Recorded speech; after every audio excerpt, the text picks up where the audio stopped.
네, 여러분은 언제 모독당했다는 느낌이 드십니까? 누가 나를 욕했을 때, 나를 무시했을 때, 나한테 무례하게 행했을 때, 혹은 투명인간 취급을 했을 때, 내 말을 듣는 둥 마는 둥 할 때, 우리는 모욕당했다는 느낌이 듭니다. 모욕당하면 우리는 모욕감을 느낍니다. 모욕감은 우리의 마음을 나락으로 떨어뜨립니다. 모욕감을 느끼고 무시당하고 조롱당하는 것을 좋아하는 사람은 이 세상에 아무도 없을 겁니다. 우리는 왜 이렇게 모욕감과 무시당하는 것이 왜 이렇게 힘들고 왜 이렇게 어려울까요? 왜 그게 그렇게까지 싫을까요? 우리가 하나님을 닮아서 그런 겁니다. 하나님은 모욕당하시는 것을 싫어하십니다. 오늘 본문에서 예수님이 말씀하십니다. 사람들 안에서 범하는 죄는 모두 용서받을 수 있으나 성령을 모독하는 죄는 사함받지 못한다. 이런 말씀합니다. 용서받지 못할 죄, 성령을 모독하는 죄. 좀 무섭지 않습니까? 성령을 모독하는 죄는 과연 어떤 죄를 말씀하시는 걸까? 그 말씀이 어느 상황에서 나오는지 오늘은 그 부분에 대해서 좀 살펴보도록 하겠습니다. 예수님께서 어느 한 집으로 들어가십니다. 그 집이 누구의 집이었는지는 정확히 알 수 없지만 아마도 주님이 쉬러 들어가셨던가 식사를 하러 들어가신 것 같습니다. 그런데 주님이 가는 곳에 사람들이 가만두지 않았습니다. 주님이 가시는 곳에서 다 계속 사람들이 따라옵니다. 병자를 치유하시고 귀신을 쫓아내시는 것을 보고는 계속 따라옵니다. 주님은 또 그 사람들을 상대해야 하셨습니다. 얼마나 바쁘셨는지 식사할 겨를도 없다고 오늘 본문은 말합니다. 주님은 식사도 뒤로 한 채 절박한 사람들을 섬기십니다. 그런데 그렇게 애쓰시는데, 밥까지 굶어가면서 애쓰시는데 주님에게 들려오는 소리는 너무나 뜻밖입니다. 칭찬이 아니라 아주 듣기에 따라 너무 불편하고 듣기 싫은 소리가 주님 귀에 들려옵니다. 오늘 본문에 보면 주님은 자신을 향해 하는 말을 두 가지를 듣습니다. 하나는 주님의 친족들이 하는 말입니다. 미쳤다. 저가 미쳤다. 예수가 미쳤어. 라는 소리를 들으시고, 다른 하나는 예루살렘으로부터 온 서기관들로부터 들으십니다. 그들에게는 예수는 귀신 들렸다. 바알세불이 집혔다. 다시 말해 바알세불 귀신의 왕에 사로잡혔다. 이런 말씀을 들으십니다. 귀신과 한통속이라는 말을 들으시는 겁니다. 사람을 고치시고 치유하시고 귀신 들린 자에게서 귀신을 내쫓으시는데 가까운 친족들은 미쳤다고 말하고 구약에 능통한 서기관들은 귀신과 한통속이라고 말을 합니다. 주님을 향한 이런 말들, 이 말 앞에서 우리 주님이 어떻게 반응하시는지를 차근차근 살펴보겠습니다. 예수님의 친족들이 예수님을 데리러 옵니다. 예수가 제정신이 아니라고, 예수가 미쳤다고 집으로 데려가려고 주님을 찾아옵니다. 사실 훗날 예수님의 동생 야고보와 유다는 각각 야고보는 야고보서를 쓰고 유다는 유다서를 남깁니다. 그런데 이 당시만 해도 예수님을 믿지 못했던 겁니다. 여러분, 주님의 친족이라면 주님을 얼마나 잘 알겠습니까? 너무나 잘 아는 사이입니다. 그냥 몫으로 살면 될 것을 이리저리 다니며 고생을 사서 하는 모습도 그렇고, 또 만나는 사람들도 보면 조금 좀 부족한 사람들, 찌질한 사람들, 세리, 창녀, 버림받은 자들, 귀신 들린 자들, 그런 사람들을 만나고 다니니 도무지 이해가 안 갑니다. 예수님께 아주 가까이 있던 자들, 예수를 잘 안다고 하는 사람들이 예수님을 향해 하는 말, 미쳤다. 사람을 사랑하고 사람을 살리고 계시는데, 밥도 안 드시고 사람을 살리고 계시는데 가까운 가족들이, 친족들이 미쳤다고 말합니다. 여러분, 제가 평범하게 집사로 살다가 신대원에 들어갔습니다.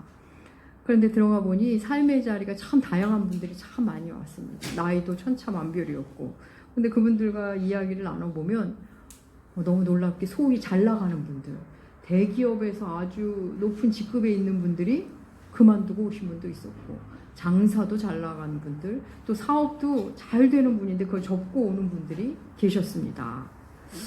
여러분, 그분들의 친족들이 그분들에게 뭐라고 말했을까요? 그분들도 미쳤다는 소리 꽤나 들을지 않았을까 싶었습니다. 여러분, 예수를 뒤따르는 길에 우리도 때로는 미쳤다는 소리를 들을 수도 있습니다. 야, 저렇게 남을 도우며 살다니, 자기도 어려우면서 다른 사람을 돕다니 미쳤구나. 저렇게 정직하게 살다니, 저렇게 손해보며 살다니 저 사람 미쳤구나. 저렇게 시간 내어 사람들 섬기고 자기 돈 들여서 밥 사주고, 그런데도 고마워하지도 않고, 그런데도 지 쓸 때는 지도 쓸 돈도 없으면서 누군가를 돕고, 그러면서도 좋은 소리 못 듣는데 또 저렇게 사는구나. 미쳤구나. 여러분, 사실 너무 멋진 삶 아닙니까? 우리 주님은 미쳤다는 소리를 들으셨습니다. 제가 아는 한 목사님이 자기 언니를 전도하고 싶어서 열심히 섬기는데, 그 언니와 이런저런 얘기하면서 자기가 교회에서 밤낮 없이 교우를 섬기고 이런저런 하는 일을 듣고서는 그 목사님한테, 여자분이거든요, 너는 예수의 미친 여자구나. 미친 여자 제가 순화해서 말씀드리는 겁니다. 너는 예수의 미친 여자구나 하더랍니다. 근데 목사님이 너무 속상해서 말씀하시는데 저는 목사님 성공하셨습니다. 그렇게 반응을 보여드렸습니다. 정말 저는 그 목사님 성공했다 싶었습니다. 사랑하는 여러분, 자기 십자가를 지는 일, 날마다 나를 부인하고 내 십자가를 지며 주를 따르는 일, 세상의 시선에서 볼 때는 미친 짓입니다. 바라기는 우리 교우님들이 그 미친 길을 함께 걸어갔으면 좋겠습니다. 예, 아멘. 감사합니다. 아멘 하는 분이 있어서. 예, 이어서 예루살렘에서 온 서기관들의 말을 주님이 들으십니다. 그들은 아마도 예루살렘에서 제사장들이 보낸 서기관들 같습니다. 예수에 대한 소문이 들리니까 한번 가보라고 했을 것 같습니다. 당시 서기관들은 오늘날의 신학자라고 보시면 됩니다. 구약에 아주 능통한 사람입니다. 그들이 와서 예수께서 귀신을 내쫓는 장면을 목격합니다. 도무지 설명할 수 없는 일들이 벌어집니다. 사람이 병이 고쳐지고 건강해지고 귀신이 나가고, 의아한 그들이 찾아난 해명은 이 예수라는 자는 귀신의 왕을 힘입어 귀신을 쫓아낸다 라는 거였습니다. 바알세불에 힘입어 귀신을 쫓아낸다. 바알세불은 파리의 왕, 오물의 왕, 귀신의 왕이란 뜻입니다. 예수가 귀신의 왕인 바알세부가 결탁해서 귀신을 쫓아낸다. 귀신의 왕을 힘입어서 주술을 행한다고 말하는 겁니다. 여러분, 종교적으로 존경받는 사람들, 또 나름 하나님을 섬기는 일을 한다고, 말씀을 안다고 하는 사람들이 예수를 몰라보고 예수를 비난하고 모함하고 있는 현장입니다. 여러분, 사실 기독교 역사에 의외로 이런 역사가 계속되어 왔습니다. 놀라운 것은 오늘날도 이런 일이 계속되고 있다는 겁니다. 섬돌 향림교회 임보라 목사님, 그리고 느헤미야 기독연구원의 김근주 교수님, 그리고 한동대 교목으로 재직한 바 있는 김대옥 목사, 이런 사람들이 일부 교단으로부터 이단으로 정죄받았습니다. 이단으로 정죄한 이유는 사회적 약자 편에 선 겁니다. 성소수자들을 에게 호의적으로 대했고 그들을 도우려고 했다고, 또 노동 현장에서 억울하게 고통받는 자를 위해 대변했다고, 그들의 입장에 섰다고, 또 다른 종교를 가진 자들을 존중했다고 이단으로 판명을 내린 겁니다. 여러분, 어떻게 생각하십니까? 그래서 그 교단들은 그들과 절대 교류하지 말라며 교단의 이단으로 정죄해버렸습니다. 다행히 우리 교단에서는 그들을 이단으로 정죄하진 않았습니다. 여러분, 예수님은 나병 환자도 만지셨고 귀신 들린 자도 도우셨고 상처 입고 아픈 자들을 살리는 일에 열심히셨습니다. 당시에는 수로 치지도 않았던 여성을 존중해 주셨습니다. 그런데 가난한 자, 소외된 자, 상처 입은 자들의 입장에 선 것이 죄가 되어 이단이라고 판명을 내린 겁니다. 예수님은 친족들에게 미쳤다는 소리 들으셨을 때는 별다른 반응을 하지는 않으셨습니다. 그런데 서기관들로부터 바리새인 바알세불이 한통속이라는 말을 들었을 때는 직접 나서서 말씀을 하십니다. 이 불쾌한 상황을 주님은 정면으로 맞서십니다. 그런 주께서 서기관들의 하시는 말씀을 세 파트로 나누어 볼 수 있습니다. 첫 번째는 주님이 너희가 뭔가 잘못 알고 있어, 이 말을 먼저 하십니다. 주님의 말씀 마가복음 3장 23절에서 26절 세 번역으로 주보에 실어 놓았습니다. 우리 주보에 실어 놓은 세 번역으로 함께 읽겠습니다. 그래서 예수께서 그들을 불러놓고 비유로 그들에게 말씀하셨다. 한 나라가 갈라져서 서로 싸우면 그 나라는 버틸 수 없다. 또한 한 가정이 갈라져서 싸우면 그 가정은 버티지 못할 것이다. 사탄이 스스로에게 반란을 일으키면 버틸 수 없고 끝장이 난다. 예, 주님은 내가 바알세불 귀신의 왕을 힘입어 귀신을 쫓아낸다고, 귀신의 왕인 귀신의 졸개를 쫓아낸다고, 그런 일은 있을 수 없어. 귀신들도 자기네끼리는 다투지 않아. 한 나라도 한 집안도 내부적으로 갈등이 생기면 무너지기 마련이야. 귀신들도 그런 일을 하지 않아. 이렇게 말씀하시는 겁니다. 너희들 알아도 단단히 잘못 알고 있다며 귀신끼리는 쫓아내는 일이 없단다. 지금 일어나는 일, 귀신이 귀신을 쫓아낸다? 있을 수 없는 일이야. 너희 잘못 알고 있어. 이 말씀을 하십니다. 또 이어지는 27절에서는 예수님이 친히 자신이 하시는 일을 비유적으로 말씀하십니다.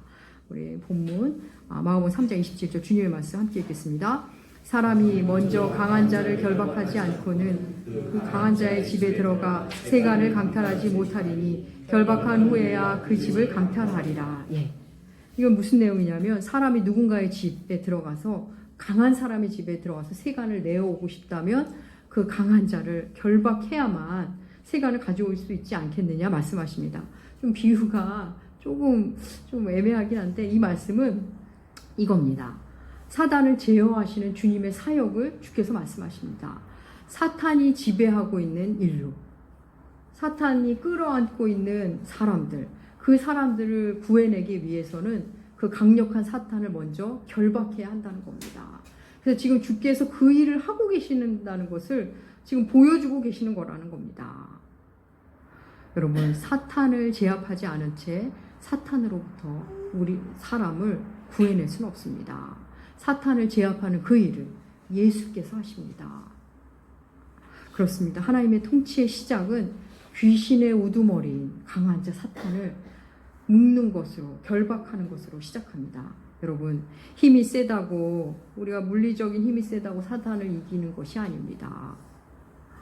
우리가 지식으로 사탄을 이길 수도 없습니다. 몸으로도 이길 수도 없습니다. 오직 성령으로만 사탄을 이길 수 있습니다. 강한 자 사탄을 예수께서 제압하십니다. 우리가 최근 몇 주간 설교에서 계속 찾아본 성경 말씀이 하나님의 아들의 나타나심은 바로 마귀의 일을 멸하려 하신 것이다. 몇 차례 우리 나누지 않았습니까? 우리 오늘 한 번 더 읽어볼까요? 요한일서 3장 8절입니다. 요한일서 3장 8절 함께 읽겠습니다. 죄를 짓는 자는 마귀에게 속하나니 마귀는 처음부터 범죄함이라. 하나님의 아들이 나타나신 것은 마귀의 일을 멸하려 하십니다. 예. 마귀에 속한 자들을 데리고 나오기 위해서 예수님이 지금 마귀를 멸하는 일을 지금 보여주고 계시는 겁니다. 사랑하는 여러분, 십자가와 부활은 마귀의 일을 멸하시는 놀라운 사건입니다. 마귀를 결박하신 사건입니다. 사랑하는 여러분, 예수께서 사탄을 결박하셨습니다. 우리 지난주 제자를 세울 때 함께 나눈 것처럼 그 주님은 우리에게도 귀신을 쫓을 권능을 주십니다. 주께서 우리를 구해내신 이후에 우리가 사탄의 나라에서 하나님의 나라로 옮긴 우리들에게 귀신을 쫓아낼 권능까지 주께서 주십니다. 우리는 이제 사단에게 끌려다니는 삶이 아니라 하나님의 통치하에 들어온 삶을 살기 시작합니다. 그러면 우리가 더 이상 우리 안에 더러운 영이 들어오는 것을 용납하지 말아야 합니다. 내 안에 더러운 귀신이 들어오는 것을 우리는 강력히 막아야 합니다. 내 안에 더러운 영이 들어온다. 어떻게 해야 할까요? 내 집에서 나갈지어다. 단호하게 선포하셔야 합니다. 사랑하는 여러분, 도둑이 내 집에 들어왔는데 제발 나가주세요. 제발. 이렇게 하면 나가겠습니까? 어서 나가. 여기는 나의 집이야. 몽둥이를 들고서라도 대적해야 되지 않겠습니까? 호통을 치며 내쫓아야 하지 않겠습니까? 사랑하는 여러분, 우리에게는 귀신을 쫓아내는 권능이 우리에게 있습니다. 그리스도 안에서 이미 주신 것들, 우리에게 주신 것들을 여러분 빼앗기지 마십시오. 사탄이 와서 우리에게 빼앗아 가려는 것을 여러분 막으셔야 합니다. 어서 내 집에서 나가. 여기는 나의 집이야. 나의 집은 나의 집의 주인은 예수 그리스도야. 어서 나가. 여러분 호통치셔야 합니다. 관계는 물론이고 물질적인 것들, 건강들, 우리는 의외로 마음의 문제들 뺏겨서 결핍으로 들어가는 것도 의외로 많다는 겁니다. 하나님께서 예수 십자가와 부활로 우리를 건져주셨는데 엉뚱하게도 내 집을 사단에게 내어주는 경우가 있습니다. 여러분, 사탄은 우리의 것을 하나둘씩 가져갑니다. 물질도, 건강도, 관계도 뺏어갑니다. 여러분, 그런 것이 있다면 진단해 보셔야 합니다. 빼앗는 자를 향해 과감하게 선포하실 수 있어야 합니다. 내 집에서 나갈지어다. 내 몸에서, 내 생각 속에서 나갈지어다. 여러분, 선포하셔야 합니다.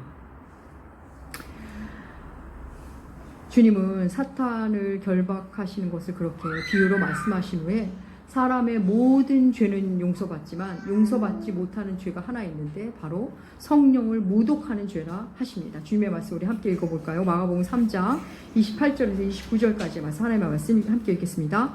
내가 진실로 너희에게 이르노니 사람의 모든 죄와 모든 모독하는 일은 사하심을 얻되 누구든지 성령을 모독하는 자는 영원히 사함을 얻지 못하고 영원한 죄가 되느니라 하시니. 사람을 상대해서 지은 모든 죄, 때로 서로 모욕감을 주기도 하고 그런 것도 다 용서를 받을 수 있답니다. 주께서 말씀하십니다. 그런데 성령을 모독하는 죄, 그 죄만큼은 용서를 받지 못한다 말씀합니다. 성령을 모독하는 죄, 그 이전인 개역 한글판에서는 성령을 회방하는 죄라고 번역을 했습니다. 여러분, 하나님은 우리의 모든 죄를 용서하시는 분입니다. 그 어떤 극악무도한 죄를 지어도 우리가 하나님 앞에 회개하면 주님은 용서하시고 우리를 사랑하십니다. 본디 우리가 잘나서 하신 사랑이 아니었기 때문에 모든 죄는 하나님이 다 그 품으로 품어주시고 용서하십니다. 우리가 스스로 주 앞에 나가서 고백하기만 하면 주님은 다 용서해 주십니다. 그런데 단 한 가지, 용서받을 수 없는 단 한 가지, 성령을 모독하는 죄. 여러분, 너무 무섭지 않습니까? 너무나 무서운 말씀입니다. 우리가 이 말씀을 듣고 기억하면 두려움이 찾아옵니다. 혹시 내가 이런 게 성령을 모독하는 죄가 아닐까? 도대체 성령을 모독하는 죄지 뭐지? 답이 뭘까요? 오늘 본문에서 가장 가까운 데서 찾을 수 있는 답은 본문 30절입니다. 우리 본문 3장 30절. 하나님의 말씀, 예수님의 말씀 함께 읽겠습니다. 이는 그들이 말하기를 더러운 귀신이 들렸다 하밀러라. 성령을 모독하는 죄, 예수님을 향해 귀신 들린 자라고 말하는 것이 1차적으로 성령을 모독하는 죄라고 오늘 본문은 말하고 있습니다. 성령이 하시는 일을 악한 영이 하는 일로 말하는 것, 성령을 조롱하고 성령을 모욕하는 일, 그 일은 용서받을 수 없습니다. 그런데 이 말씀이 조금 애매하죠. 규정하기가. 우리가 이걸 조금 폭넓게 한번 살펴보겠습니다. 여러분, 성령이 하시는 일이 뭡니까? 성령이 하시는 일은 우리가 예수를 믿도록 하시는 일입니다. 예수가 하나님의 아들임을 증거해 주시고 내적으로 혹은 외부적으로 우리에게 알려주시면서 우리로 예수님을 구주로 믿도록 도우시는 분이 성령님이십니다. 또 성령님은 예수의 영입니다. 성령님이 우리로 하여금 예수를 주로 고백하게 인도하십니다. 여기서 모독이라 번역된 단어는 회방, 중상, 욕, 조롱, 악담으로도 번역될 수 있습니다. 사랑하는 여러분, 하나님은 회개하는 모든 자를 누구라도 용서하고 받아주십니다. 그 어떤 사람도 하나님 앞에서 회개하기에 늦은 사람은 없습니다. 그 어떤 사람도 회개할 수 없을 만큼 큰 죄를 지은 사람은 없습니다. 우리가 보기엔 말도 안 되는 죄도 하나님 앞에 나와 용서를 구하면 모두 하나님을 용서하십니다. 하나님은 언제나 받아주십니다. 사탄은 우리로 회개하지 못하게 합니다. 너는 이미 늦었어. 이미 끝났어. 하나님이 받아주시지 않을 거야. 그런 죄를 지면서 어떻게 하나님 앞에 나아가려고 해? 그렇게 우리를 두려움 속으로 몰아갑니다. 그게 바로 사탄이 주는 마음입니다. 여러분, 영원히 사함받지 못하는 그 죄, 성령을 모독하는 죄, 성령에게 모욕감을 주는 죄. 여러분, 어떨 때 이 본문이 떠오르십니까? 내가 오늘 아내가 교회 가는 걸 방해했어. 아, 내가 성령을 해방하는 죄 범한 거 아닐까? 아, 내가 교회에서 하는 활동을 너무 비협조적으로 했어. 내가 성령을 모독한 거 아닐까? 누군가 나 때문에 상처를 받고 예배를 잘 드리다가 다른 교회로 갔어. 혹시 내가 성령을 회방한 거 아닐까? 모독한 거 아닐까? 어떻게 생각하십니까? 그렇지 않습니다. 그런 것도 하나님 앞에서 하나님께 다 용서를 구하면 하나님이 다 용서해 주십니다. 이 죄를 좀 더 이해하기 위해 다른 각도에서 한번 살펴보겠습니다. 여러분, 용서받지 못할 자, 용서받지 못하는 자에게 하나님이 뭘 마련해 두셨을까요? 용서받지 못한 자가 죽음 이후에 어떤 자리에 가게 될까요? 네, 영벌과 지옥의 자리로 갈 겁니다. 용서받지 못한 자는 당연히 지옥 가고 영벌 속에 들어가겠죠. 그러면 누가 지옥에 가는 거죠? 도둑질한 자가 갑니까? 그죠? 용서받지 못한 자가 지옥에 가죠. 그럼 누가 지옥에 가는 거죠? 여러분 교회 다니시잖아요. 누가 지옥에 가는 거죠? 예수님을 안 믿는 자가 지옥에 가는 겁니다. 그죠? 착한 일 하는 자가 천국 가고 착한 일 안 하는 자가 지옥 가는 거 아닌 거 다 아시지 않습니까? 예수를 믿는 자가 천국 가고 예수를 믿지 않는 자가 지옥 갑니다. 그러면 용서받지 못할 자는 뭘로 말할 수 있는 거죠? 지옥 가는 자고 누가 지옥을 간다? 예수를 믿지 않는 자. 그렇습니다. 그게 성령을 모독하는 죄입니다. 여러분, 하나님의 사랑의 극치는 예수 그리스도 십자가입니다. 예수를 거부하는 것은 하나님의 사랑을 거부하는 겁니다. 하나님의 아픔과 하나님의 정성과 하나님의 사랑을, 하나님의 아들의 죽음을 가벼이 여기며 거부하는 것. 그게 성령을 모독하는 죄입니다. 성령께서는 예수를 구주로 고백하도록 도우시는데 성령님은 누구라도 회개하고 복음 앞에 나오도록 회개하고 예수를 믿게 하는 분인데 예수를 거절한다? 그게 바로 성령을 모독하는 죄입니다. 회개하지 않게 하는 것, 예수를 믿지 않게 하는 것, 그게 바로 성령을 모독하는 죄입니다. 하나님의 크신 사랑을 함부로 대하고 예수의 죽음을 가벼이 여기며 하나님의 은혜를 값싼 은혜로 여기는 것, 그리고 예수를 그냥 성인의 역사 속에 있던 성인의 한 명으로 여기는 것, 그냥 훌륭한 위인으로 여기는 것, 그게 성령을 모독하는 죄입니다. 그들에게 기다리는 것은 용서받지 못했기 때문에 영벌, 지옥이 기다리는 겁니다. 성령을 모독하는 죄, 이 죄는 넓은 의미로 예수를 받아들이지 않는 겁니다. 사랑하는 여러분, 우리가 하나님 나라 일로 하나님을 섬기느라 예수적 삶을 사느라 밥도 거르며 일하고 있는데 주님을 따르는 삶을 살고자 힘쓰는데 들려오는 말이 칭찬이 아니라 미쳤다. 미쳤다라는 말이 들려올 수도 있습니다. 그때 우리 사랑하는 주님을 생각하시기 바랍니다. 우리가 성실히 정직하게 신실하게 살 때 세상은 우리를 향해 미쳤다, 못난 사람, 어리석다고 말할 겁니다. 그때 우리 주님을 생각하시기 바랍니다. 예수님은 강한 자 사탄을 결박하시고 우리를 구원해내셨습니다. 우리를 사탄의 나라에서 구원해내셨는데 여전히 사탄에게 내 존재를 내어주고 있는 건 아닌지 살펴보셨으면 좋겠습니다. 여러분, 사탄은 모든 존재를 노예화시킵니다. 그 무엇도 주도적으로 하지 못하게 만듭니다. 시켜야 하고 겨우겨우 살고 겨우겨우 신앙생활하고 억지로 하고 그 삶으로 계속 몰아갑니다. 사탄은 노예로 만듭니다. 그리고 계속 우리의 삶을 빼앗아 갑니다. 여러분, 내가 빼앗기는 게 있다면 진단해 보셔야 합니다. 내가 예수를 믿은 지 교회 생활한 지 10년, 20년이 됐는데도 여전히 기쁨도 없고 늘 빼앗기고 계속 성실한데도 결과는 없고 이러면 여러분 한번 돌아보셔야 합니다. 주께서 친히 우리에게 말씀하셨습니다. 요한복음 10장 10절 예수님의 말씀 함께 읽겠습니다. 도둑이 오는 것은 도둑질하고 죽이고 멸망시키려는 것뿐이요 내가 온 것은 양으로 생명을 얻고 더 풍성히 얻게 하려 하는 것이다. 예. 참 목자인 예수님은 우리에게 생명을 주시고 날로 우리의 존재를 풍성하게 하고 우리의 삶을 풍성하게 만드십니다. 우리의 삶을 풍성하고 더 행복하고 더 기쁨 있는 삶을 예수 믿는 자는 점점 누리기 시작하는 겁니다.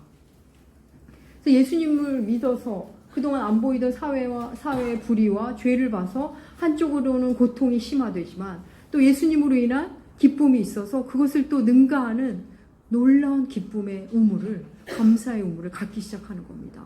그런데 우리 가정 안에 여전히 불평이 계속되고 옛날보다 더 감사가 줄어들고 늘 핍절되어 있고 서로 사랑이 줄어들고, 여러분 이건 지금 빼앗기고 있는 겁니다. 도둑이 와서 내 가정을 지금 휘두르고 있는 겁니다. 그렇습니다. 사탄은 사람에게 쳐들어가서 주도적인 삶이 아니라 노예적 삶, 상황에 끌려다니고 관계에 끌려다니는 삶을 살게 합니다. 그래서 그렇게 열심히 살고 있는데, 그렇게 성실히 살고 있는데 하나도 행복하지가 않습니다. 성실히 사는데 계속 핍절합니다. 열심히 사는데 행복하지가 않습니다. 사랑하는 여러분, 진단하셔야 합니다. 그리고 우리 주께서 주신 것이 무엇인지 살피며 여러분 주님이 주신 걸 누리셔야 합니다. 주님은 너무나 지혜로운 우리의 아버지십니다. 놀라운 방법으로 우리를 양육하시고 성장시켜 가십니다. 지금 주님이 주신 집을 관리도 못하고 누리지도 못하는데 더 큰 집을 줄 부모님이 있겠습니까? 지금 준 자동차 하나 관리도 못하고 누리지도 못하는데 더 좋은 자동차를 하나님이 왜 주시겠습니까? 지금 있는 것을, 주께서 주신 것을 기쁘게 누리고 관리하고 그렇게 사십시오. 그러면 주님은 당연히 더 큰 걸 맡기고 더 좋은 걸 우리에게 주십니다. 사랑하는 여러분, 우리는 모두 예수님을 믿는다고 말하는 사람들입니다. 과연 우리는 진정 회개하고 예수님을 구원자로 믿고 있는지, 성령님의 인도하심으로 살고 있는지, 혹은 성령님을 아프게 하는 건 아닌지, 혹 성령님이 나로 인해 조금이라도 슬픔을 느끼고 있는 건 아닌지 돌아보시기 바랍니다. 회개하고 예수를 구원자로, 주인으로 삼은 자는 성령을 모독하지 않습니다. 성령을 해방하지도 조롱하지도 않습니다. 사랑하는 여러분, 우리 모두 성령을 모독하는 일과는 전혀 상관없는 삶, 예수의 영이신 성령의 인도하심 안에서 성령에게 열광하는 삶, 성령에게 민감하게 반응하며 성령을 기대하는 삶, 그러면서 성령과 사귐이 있는 그런 삶을 사시길 축복합니다. 기도하겠습니다. 하나님 아버지, 가까운 사들로부터 미쳤다는 소리를 들으신 우리의 주님, 우리는 어쩌면 너무나 안전하고 세속적인 삶을 사는 것은 아닌지 돌아봅니다. 사단의 나라에서 우리를 구하셨는데 사단이 여전히 우리를 휘두르도록 나를 내주는 건 아닌지요. 악을 향해, 불의를 향해 호통을 치고 쫓아내는 진취적인 삶을 살게 하여 주시옵소서. 하나님, 우리로 성령의 인도하심 가운데 성령에 열광하며 성령에 민감하게 반응하며 늘 성령을 기대하며 사는 우리들 되게 하여 주시옵소서. 감사드리며 존귀하신 예수님의 이름으로 기도합니다. 아멘.